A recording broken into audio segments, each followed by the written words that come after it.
Hello and good afternoon. My name is Rebecca Nissel and I am the Director of Partnerships here at Haggadot.com, and we are delighted for you to all join us today for our workshop with Alden Solovy on authentic confessions. You may be familiar with our work as Haggadot.com. We have now created this brand new website just in time for this most unusual high holiday season called High Holidays at Home. Both High Holidays at Home and Haggadot.com and all of our work are really centered around this idea of inviting every person with a connection to Jewish life to find themselves in whether it's the Passover story or really the story of these holidays and our people, to make meaning and to make it personal and truly, as fitting for today's title, authentic to themselves. If you're familiar with the sort of layout and look of our site, if you're not, here's a sort of a quick preview. We enable folks to add different clips. If you think about it like articles in a magazine, you can put together different pieces of content to create a booklet. During Passover, that booklet is a Haggadah. Right now, we're offering a whole range of different sort of opportunities and rituals, whether Seder for Rosh Hashanah, a ritual for Yom Kippur, sort of DIY Sukkot activities for blessings for Elul. And we're excited. Some of Alden's other poetry is featured on the site. And you also have the opportunity to add pieces to the site as well. So if you're inspired by what you've written today and you want to share it with our community of users, you can create an account on this site and put up your content. You can also make it a private clip. So if you just want it to be that you wrote a thing today and you want it to be just a part of your either personal high holiday gathering with your own self or with your small community, then you can always make that clip private as well. And Haggadot.com and highholidaysathome.com are both projects of custom and craft Jewish rituals. And we really are a design lab for the Jewish community, working to experiment with technology, new media, art, and video to imagine new ways of engaging with ancient traditions. This is also where I will make the plug that we are a 501c3, and we are delighted to offer both today's workshop and all of our content free for use. When you come to our site, you will be prompted to make a donation. If you're able to do so, we really appreciate it. And any amount is wonderful and helps. If that's not available to you as an option right now, we still want you to use the site. And you'll always see the option just to download our content right next to where you see donate when you get into it. And again, thank you so much for that in advance. And with that, I want to sort of turn us over. This will just be a quick, this is just our roadmap for today and in exploring our text. And with that, will stop sharing my screen. We'll come back to my screen later on. But for now, I am going to turn it on over to Alden to share with us today. And again, just as one final quick piece of housekeeping, just as a reminder to anybody who's joined in the last few minutes, this is being recorded. It will be shared with everybody along with any notes that you want to put out into the chat and any resources that Alden mentions. So with that, Alden, take us away. Thank you. Thanks for that. So welcome. The idea is to get at something authentic related to confession. Of course, that was in the title. The idea behind it is that the classic liturgy may need a bit of a reboot. And I mean that in two ways. I mean rebooting my relationship with the classic liturgy. That is to say, what can I claim in the classic liturgy for myself? And then a reboot, sort of like the kick of my own words. So rebooting the liturgy and giving a kick to my own way of expressing. This is the intention here is to be part conversational, part experiential. If you don't have pen and paper nearby, It would be as convenient a time as any to get that and to bring it into your personal space. And to the extent that you're willing, and I know it's a personal thing, but to the extent that you're willing, the more screens of real people, the better. I have it, for me, I have it on whatever it's called, group view, and I can see each of your screens and I can skim back and forth. And there's a sort of a nice energy of seeing the live action human beings. So part of the conversational aspect of this is that Rebecca has graciously said that she would monitor the chat for me. I'll keep an eye on it, but I'm sort of multitasking here with books and papers and odd thoughts. And so, you know, the first part of being experiential is very simple. I just like, let's sort of bomb the chat for a second with where we are.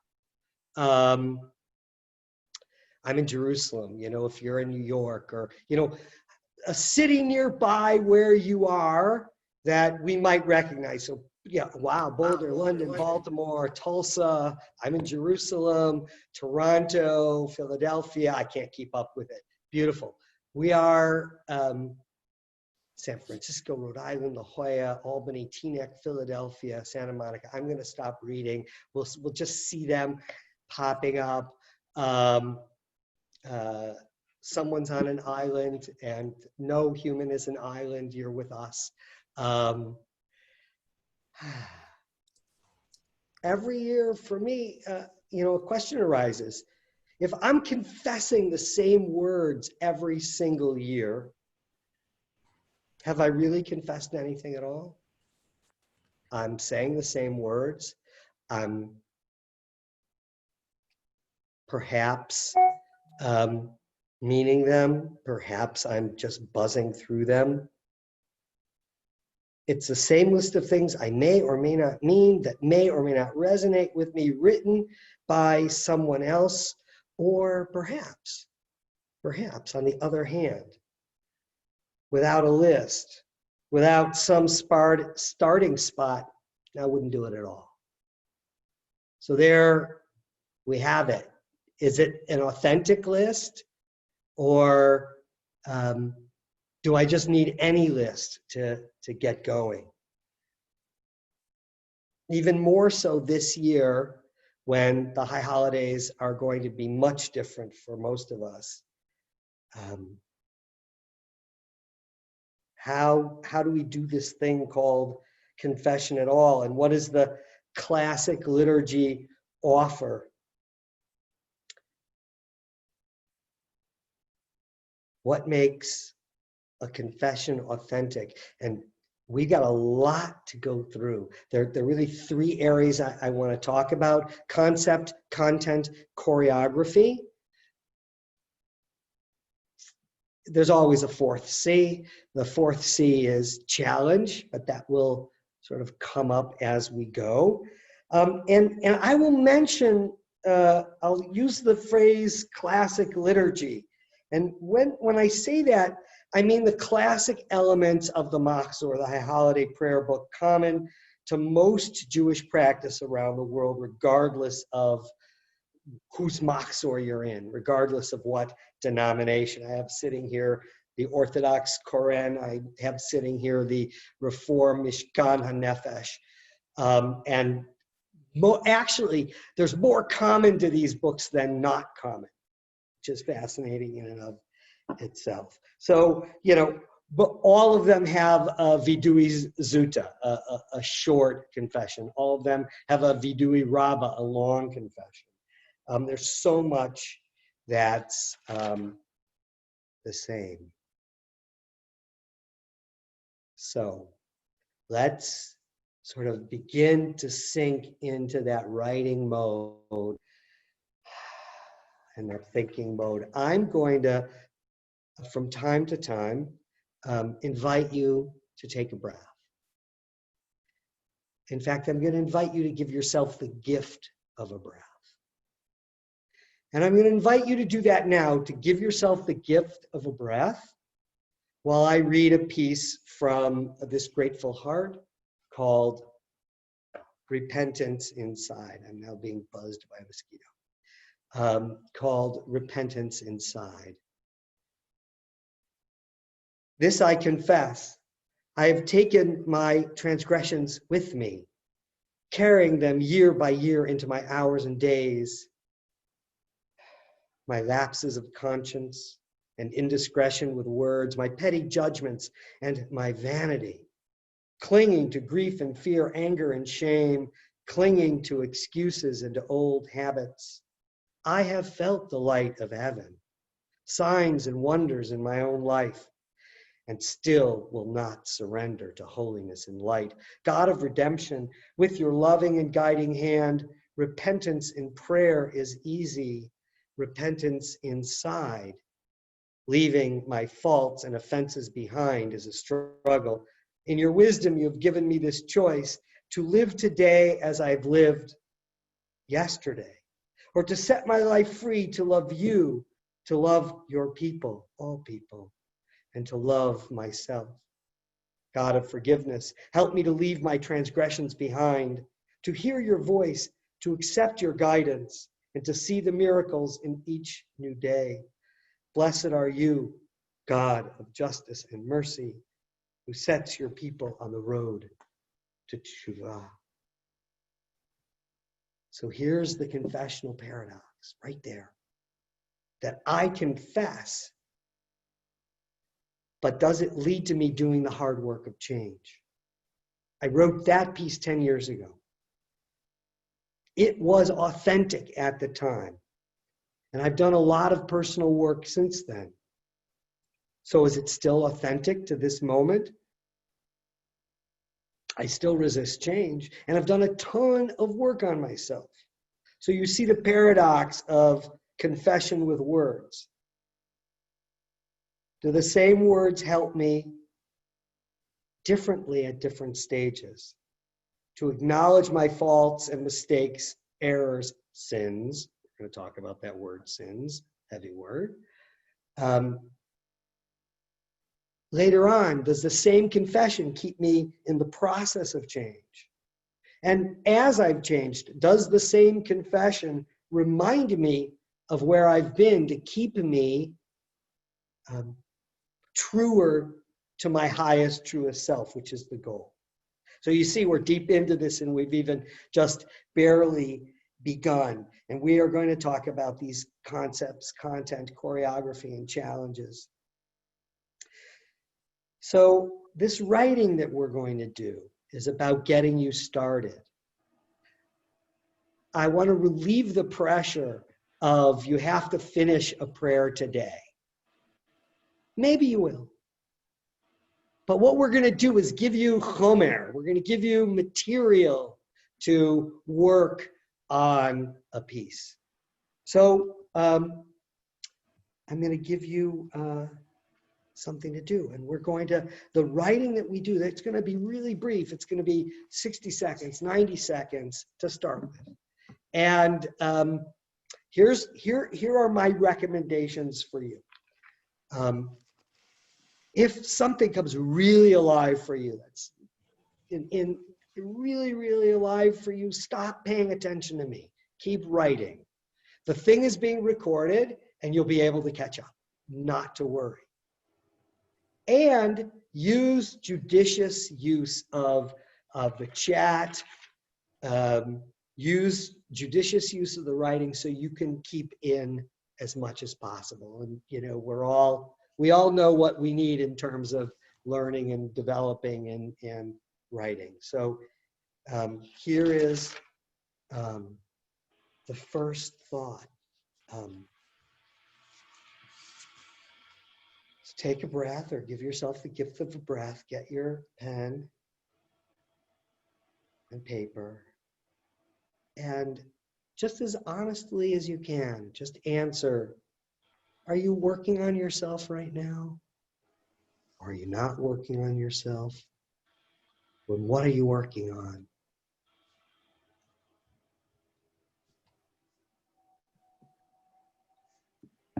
I'm going to keep asking a few questions in this process. And again, if the question moves you in a direction, go with it. If you've got to run on this notion of, are you working on yourself, and are you looking forward to the Elul journey? Are you not interested this year? What's alive for you right here, right now, about confession?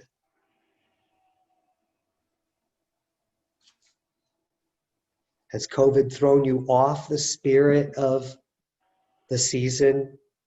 Or maybe it's thrown you head into the season. What's alive for you about the Elul journey?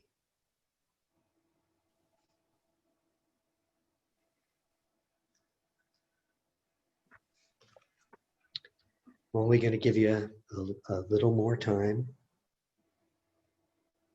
but there'll always be a transition.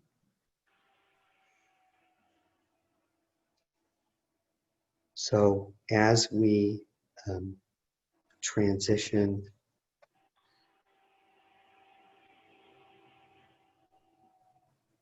I'm going to read another piece. This is a piece called Spiritual Vandals. At the gates of an ancient city, a spiritual vandal cracked into my heart. Stunned, expecting the blood of grief and shame to sizzle on the hot stone. Ready to shout, "How dare you touch that sacred place?" I saw a river of light flowing through me. Starlight, moonlight, sunlight, your light, my light, light from the moment of creation. So much radiance and glory. Suddenly on my knees, my forehead on the pilgrim's path. I wept. Now I wait at the gates for you, to invite you close, to let me see the fissure in your heart, ready to burst, to touch it with love, to crack you open, so that you can see the majesty and the beauty that flows through us all. Listen, dear sisters, dear brothers. Do not fear the vandals who guard the gates of mercy. For mercy is love, and love is light, and light seeks light, and these angels only want to show you it's been inside you all along. So it's inside you. And this concept of confession is heavy. Good luck, Chana Ora. Hatzlacha.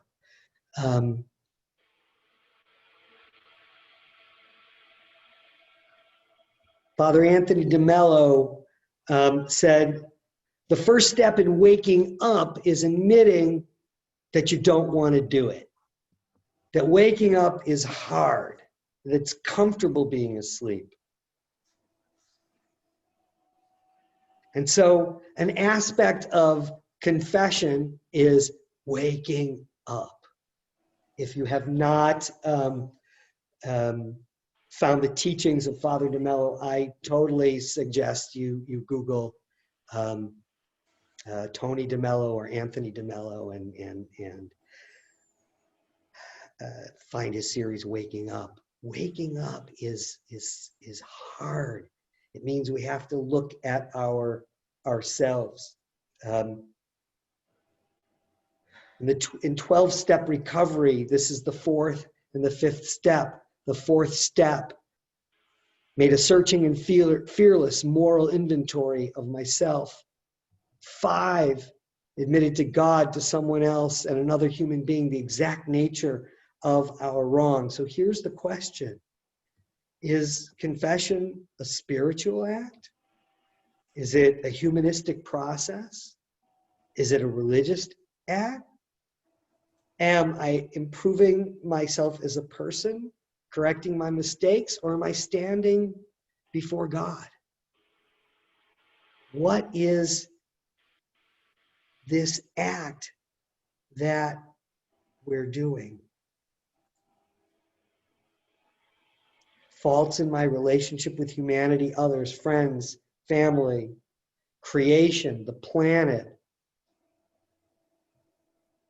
animals, or violating my obligations and commitments before God. So I'm going to invite you to take another breath and get your pen, paper again.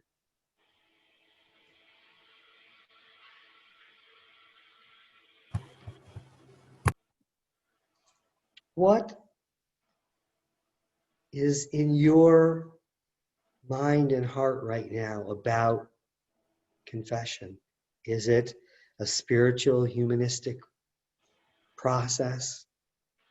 Is it a religious act? Are those two things the same for you? Who are you talking to?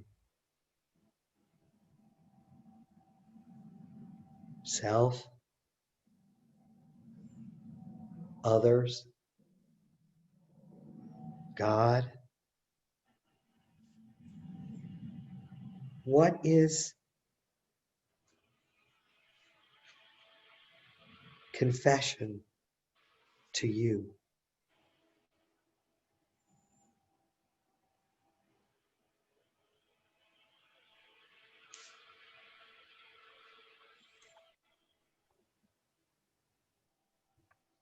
Who are you talking to?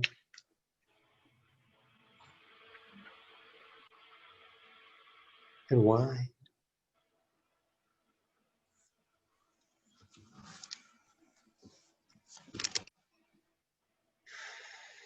I invite you to give yourself the gift of another breath. And any of you who feel so moved to answer the question in the chat box, just say, for me it's spiritual. For me it's spiritual and religious are the same. For me it's about God.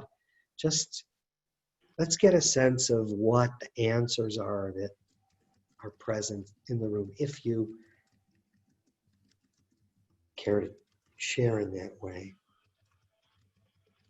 And as we finish up this writing, I'll offer another piece. This is from this joyous soul called Sin Offering. I stand before you this day, God of old, to offer my sins as a tribute to my humanity, to offer my repentance as a tribute to my holiness. Teach me to cast off these sins, to make space for your radiance and light, to make space for my humanity and this holiness, to meet in the core of my being so that my soul may shine brighter, so that the works of my hands will praise your creation, so that my life will be a blessing on heaven. So we're getting a lovely set of answers here. Yeah. Do you want to read through them, or do you want me to? I'm attempting to have multitasking, which is let's see what happens. So I'll pull a couple. For me, it's a conversation with myself. I vidui is a self-reflection, and it's about teshuvah, so return. For me, it's both spiritual and religious. It allows me to talk with God. To God, God is a better listener than I am. I'm talking to myself, but I am spiritual in nature. Alden, can you reiterate the question just so that we can put that in the chat? Yeah, it's what is confession to you? Is it fundamentally spiritual, or perhaps religious, or both? Is it talking to myself? Is it talking to others? Is it standing before God? For me, and this was in our promotional material, confession is a story I'm telling myself about my behavior, how I show up in my own life, how I show up in the lives of others, and how I show up with God. It's about my faults, and it's about my sins. And the content matters. The words do matter. I wish I had that da-na-na music, because or do they? Do the words matter? Let me read a quote from Rabbi Margaret Morris Wenig. Confessions made to God are not the same as confessions to another human being. To our fellow, the precise words we use matter. To God, they don't. When confessing to another human being, we acknowledge precisely what we have done and accept responsibility for the damage we inflicted. Confessions to God, however, are symbolic. The very form tells us so. Ashamnu is acrostic. That's the Vidui Zuta, the short confession. Chet, the Vidui Rabbah, the long confession, is two. Are there only two sins that begin with the Hebrew letter Gimel? Really? I added the really, that was for emphasis. Sephardi confessions, too, are symbolic. One lists violations of all positive commandments, and another all negative commandments.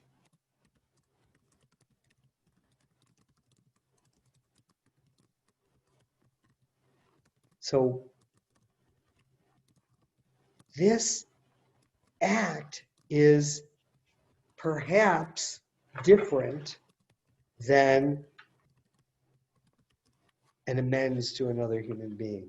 Rabbi Hoffman, Lawrence Hoffman, says all great religions, it would seem, have at least some mechanism by which adherents are urged to take moral inventory of their faults. Judaism certainly does, and it calls those faults sins, thereby indicating that they are more than just issues of defective calculation or wrong-headed planning. They run counter to the will of God. I'm going to read one more quote. This is Rabbi Jonathan Sachs. Confession is more than remorse, though it presupposes it. I'm not sure I completely agree with that. Remorse is a state of mind. Confession is a formal act. It is the difference between feeling guilty and pleading guilty in a court of law. The former is an emotion, the latter a declaration. In the case of teshuvah, it is a declaration to God. As well as involving remorse, confession presupposes a commitment not to repeat the sin.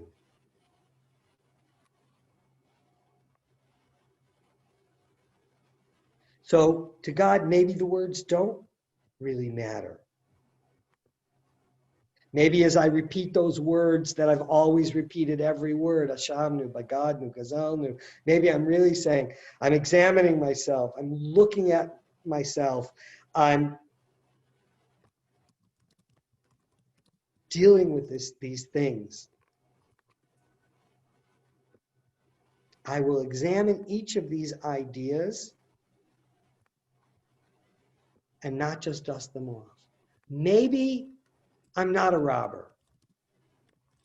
I'll tell you what, it's true. I nicked a few shekels from my tzedakah box the other day because I needed some small change, and I haven't put them back yet. I'm a 63-year-old middle-aged white man. So I'm either silently accepting a culture or cultures that don't acknowledge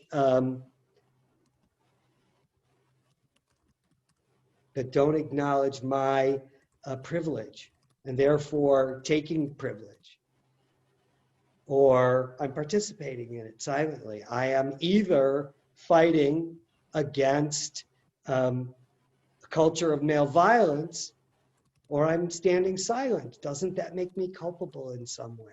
Even though I didn't do the thing, I'm supporting the culture. So all of the question is really, do these words matter? So this notion of this being a story about myself And whether or not the words matter, I was thinking about it this morning, and I was wondering, what if I just read my Facebook friends list? Could I confess that? I think I could. You know, here's the person I neglected, and here's the child I haven't called, and here's, you know, the person who has reached out to me and I haven't reached back out to. Could I confess my Facebook friends list? Could I actually confess my news feed? Probably. There's probably plenty in that that I could confess. Could I confess, say, off a list of emotions? Nonviolent communication has a whole deep set of emotions. Could I confess a list of emotions? I probably could use that. So I'm going to invite you to grab your pen and paper again. And the question is, do the words matter to you? Can you start anywhere and get to the point of an authentic story about yourself, your rights, your wrongs?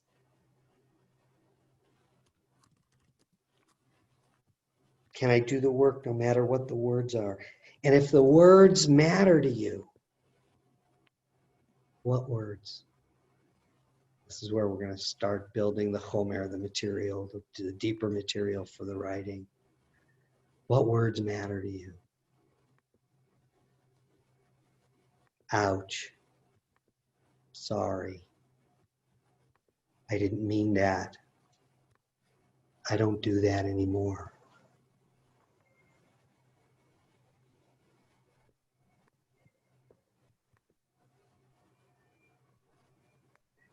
In the Al-Khayd, the Vidui Rabbah, 11 of the 44 sins enumerated have to do with speech, how I speak.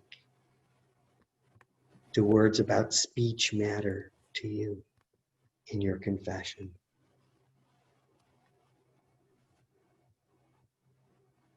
Curiously, none of our confessions contain the cardinal sins of Judaism: murder, adultery, incest, or idolatry. Maybe it presupposes we're not that bad. We just need to work on ourselves a little bit. So what words would you confess to? Anger, verbal violence, fear, shame, maybe excessive joy, just being joyful at the wrong time. Or not sharing your joy. I see my friend Julie nodding, not sharing your laughter, which she does all the time. All right, so as you write, notice the energy that you have. Has it shifted? Are you good with this question? Do the words matter, or does that give you a discomfort? Notice, just notice.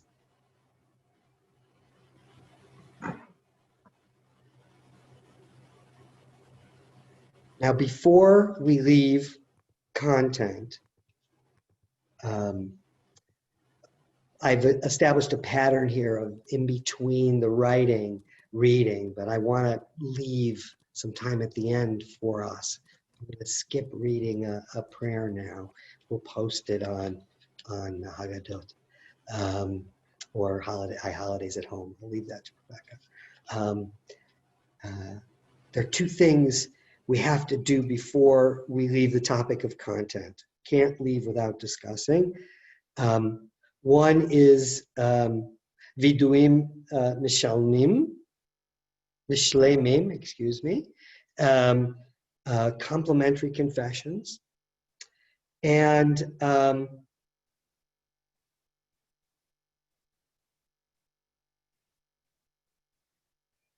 so here's the question.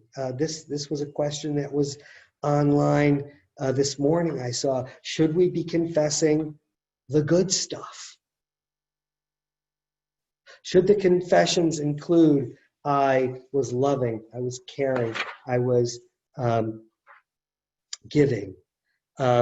This is a vidui hamishalim. I just get nervous with my Hebrew. The Complementary Confession by Binyamin Holtzman, Rav Binyamin Holtzman. Ahavnu, Bachinu, Gamalnu, Dibarnu, Yofi. We have loved, we have cried, we have given back, we have spoken great things. Another one by Dr. Yael Levin.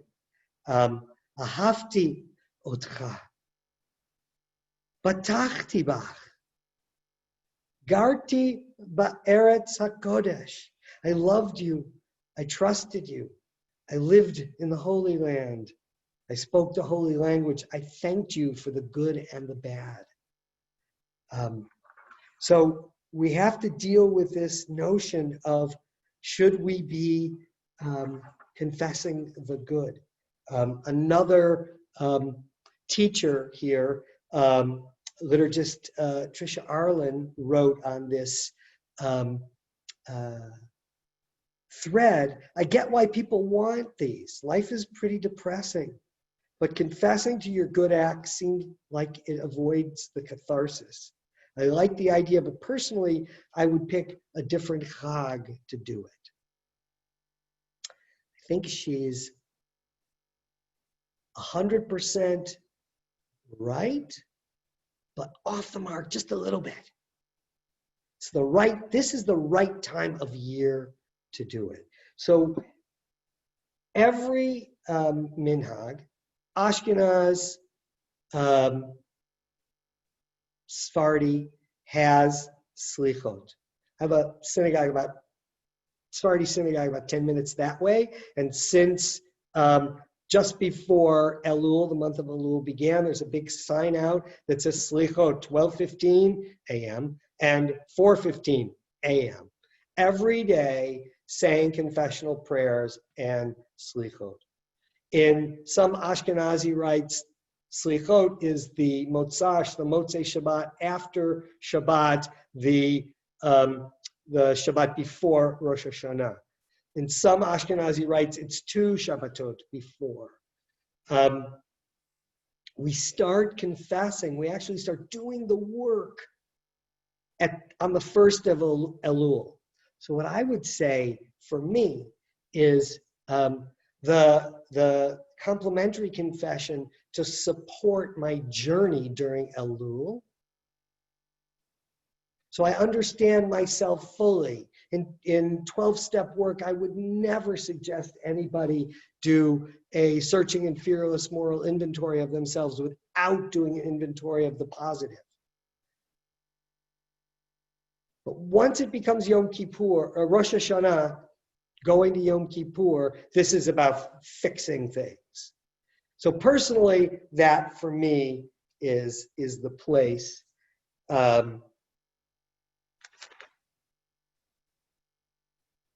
So I would like to move from content. So we moved from concept to content. I'd like to move to choreography. Shall we take, Rebecca, just a moment to look at a few of the comments? Sure. So it looks like there's folks talking about, and this is a thing that I've heard Kashira share before, so I'll just lift this up, but the idea of this time of at-one-ment, not just atonement, but at-one-ment, that I think is really important. And achieving that balance between where we are missing the mark and where we're doing okay. Sharoni sharing about the tension between how she processes her emotions and interactions out loud, and then the expectations in the world. And I think that that's always an inherent tension between, and I think I've seen this elsewhere in the chat around, our own criticism of ourselves often being harsher than anything anybody else could level at us. Halima talking about applying criteria to our behavior and sort of seeing what comes sort of in almost like in a very visual. Halima's got a wonderful visualization of, what is the behavior that's coming up above the norm and what's coming up below the norm. Great, beautiful stuff. Thank you. And again, I'll save all of this and this will go out. We won't necessarily, we won't attribute it to anybody, but we'll share some of these things out. Beautiful.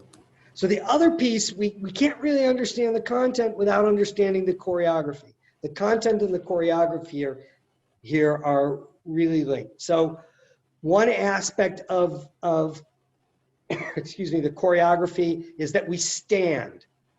So this is serious. We're standing. The second aspect of the choreography is no matter the denomination, we actually confess twice, once silently and once publicly. Now, in a conservative and Orthodox machzor, that would happen.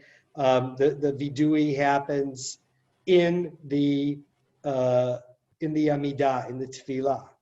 So when I say the Tefillah, the Shemona Esrei on Rosh Hashanah and Yom Kippur, I'm confessing silently. And then when the Shalech Tzibur, the prayer leader, does the repetition, the confession then is done out loud and together. I'm going to read, I'm just going to paraphrase actually. The difference between the silent confession and the out loud confession is the silent confession is I'm using the vidui as a set of prompts in a way like we are now, asking myself, have I done these things? Or have I been part of groups that have done these things? What's my behavior? Who am I? And when I confess publicly, I ask the question, has my behavior enabled the community to be a community that tolerates inappropriate behavior? So I'm confessing both privately as a way to do that self-assessment, and publicly because we, Kol Yisrael, we are all responsible for one another. And have I been part of a community that tolerates the intolerable or the unacceptable? Now, in Mishkan HaNefesh, the U.S. Reform Machzor, the vidui is actually done in a slightly different part of the service, and there's a cheshbon nefesh, a silent listing of opportunity, shall we say, that I may have been at fault. Have I done harm to myself in some ways? And a list, and friends and family, and so on. But every now I'm focusing on North America generally. Every North American rite has both a silent and a spoken vidui. But what's the choreography that troubles us the most? The chest beating. Every sin, Ashamnu, Magadnu, Gazalnu. That is an intense part of the choreography, which in some congregations that is rejected. So I like to try something as an experiment. In Mankind Project, which is a men healing other men, sometimes we greet each other silently with a flat hand on the heart. We make a heartbeat. So I'd like to try to see if we can do that. I'd like to see what your heartbeat, just feeling your heartbeat, what that does. Just going to do that quietly for a second.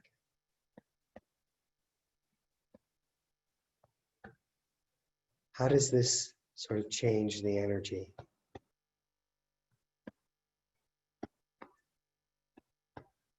So now I'm going to change for me, and I'm going to invite you, if you'd like, to turn that into more of a fist, not hitting yourself hard. I so don't want to hear in the high holidays the bang of somebody's fist against their chest. I don't think this is about punishment. That was my commentary. But just tapping, but in the rhythm of a heartbeat. Cantor Allen, I don't have my glasses on, leader is saying, I've heard this as a love tap. So I've heard this also as the breaking up of the hardness in the heart.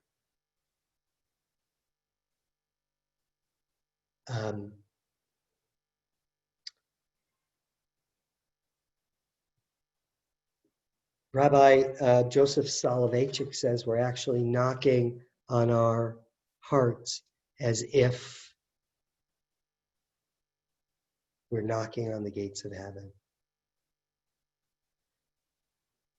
Rabbi Jeff Salkin notes that in the Talmud, it's noted that as one act of mourning, people beat their chests. I'm going to read from Rabbi Salkin. It is fair to say that the ritualized beating on the chest during Al-Khayd symbolizes that someone has died. Who has died? The worshiper. When we pound on our chest, we are mourning our own inner deaths. And perhaps we might also say that the beating on the chest is not only an act of mourning for ourselves, but also a kind of spiritual CPR. A bit of a wake-up call. So I'm going to invite you to get your pen and paper again.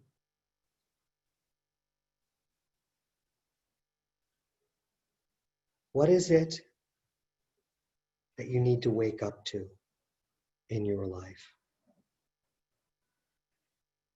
What do you need to wake up to? Is it love? Is it caring? Is it promise? Is it the way you've treated others, good or bad?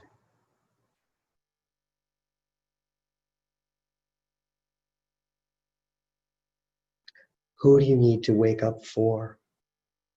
Just write down some names.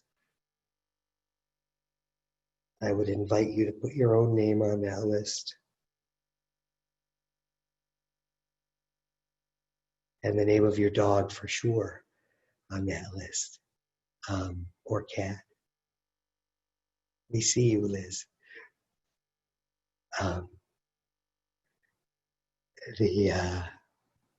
Alden, would it be possible after the workshop to share some of these texts? Can you either type them up or and just send me a quick email with them, and we'll include that in the recording email for everybody. B'simcha rabba.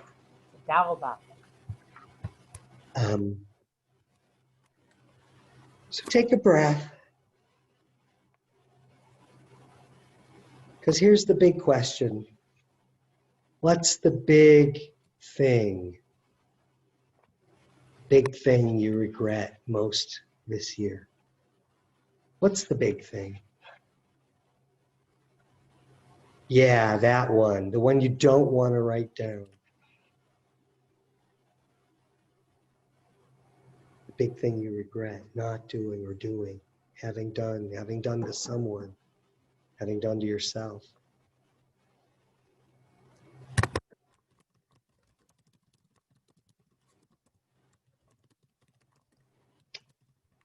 What's that big regret? And what is it that you don't want people to know about you? What's that thing? The thing you could only confess to God.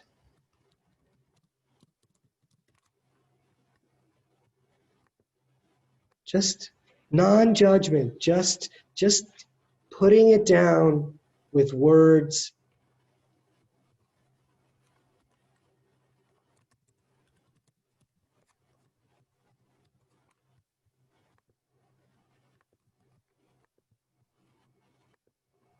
And when it's done, who would you like to be when it's over this year or next year, or a decade from now? This process of tshuva. Who would you like to be? I would like to be the kind of fill in the blank, kind of rabbi, cantor, man, woman, human. I could put a lot of things in that blank. I would like to be the kind of such and such who is such and such.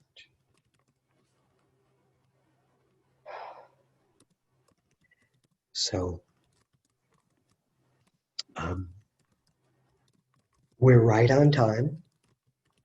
I don't like long writing exercises, like 3, 4, 5 minutes to get you started, just to get things going. And we're going to take just a couple of minutes to start structuring confession. And then we'll have a closing before everybody takes off. So just bear with us. How many minutes do you need? 1, Okay. 90 seconds. Yeah. Give.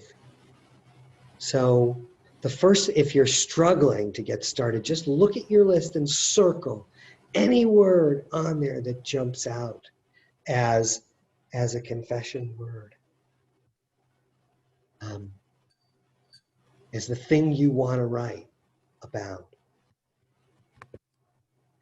And if you're having trouble starting, just start, Dear God, or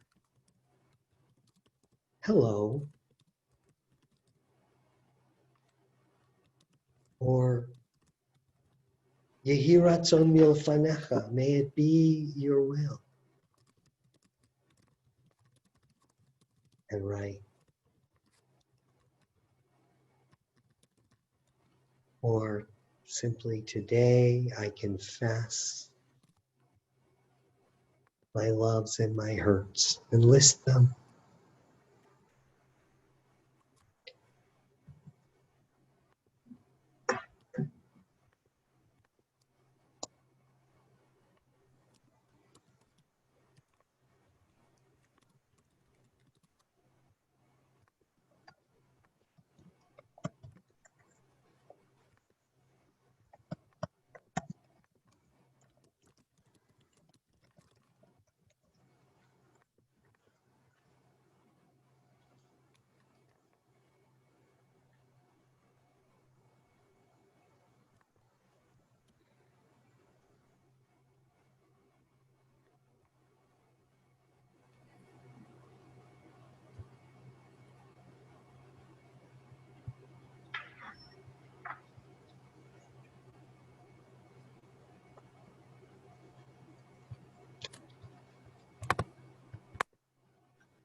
And breathe.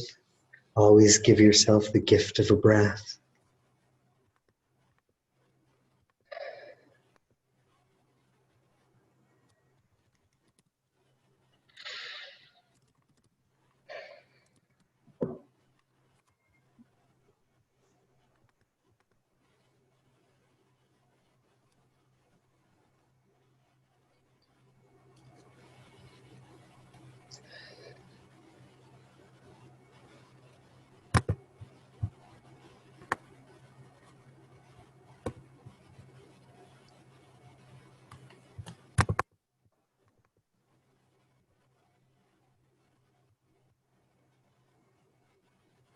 So we're going to close just a bit.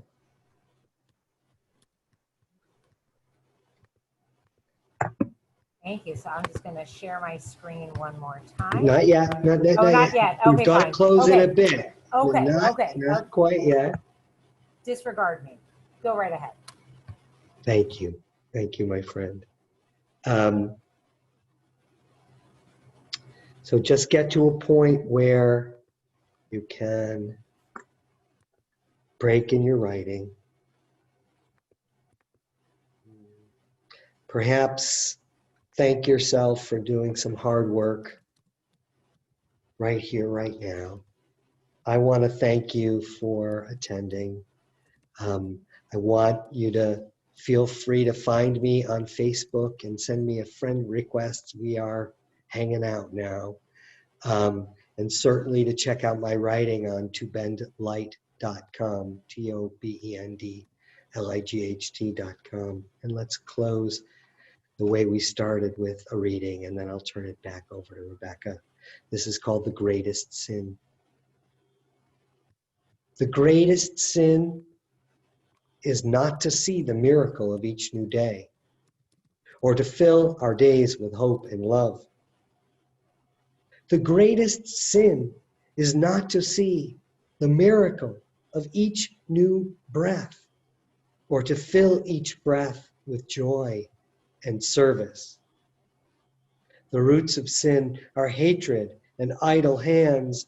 The roots of holiness are love and work. God of wisdom, grant me the ability to see the flow of miracles all around me in awe and wonder, so that I become a vessel of your glory and an instrument of your holy name. Then I will rejoice, rededicating my life to you with prayer and with deeds of loving kindness. Thank you for your time and your desire, and I want to see all your bits on My Holidays at Home, agadot.com, wherever it's supposed to go. I'd love to see all of them. So thank you. Thank you, Alden. So I'm going to, with that, sort of do a final quick, just sort of housekeeping before we say a closing, our official closing and thanks. So just as folks are kind of tapping out, we do have a few other events coming up. We have a webinar next Monday that's with PJ Library, and then taking the rest of that week off. And then the coming days we'll have a project about Tashlich and apologizing using a really tactile form of paper that dissolves with our founder, Eileen Levinson. We'll have another writing workshop with Trisha Arlen on September 14th. And then a session on creating our ritual life planners with Casper ter Kuile, who's recently published this book, The Power of Ritual, and that's on September 24th. I will include a link to register for all of those in the follow-up email. And just to encourage folks to visit highholidaysathome.com, where you'll be able to make your Rosh Hashanah Seder, to create other confessionals. If you want some, like I said, some of Alden's work is there. If you would like to share your work, either with your small group or with the whole community, you can do that there as well. And stop there.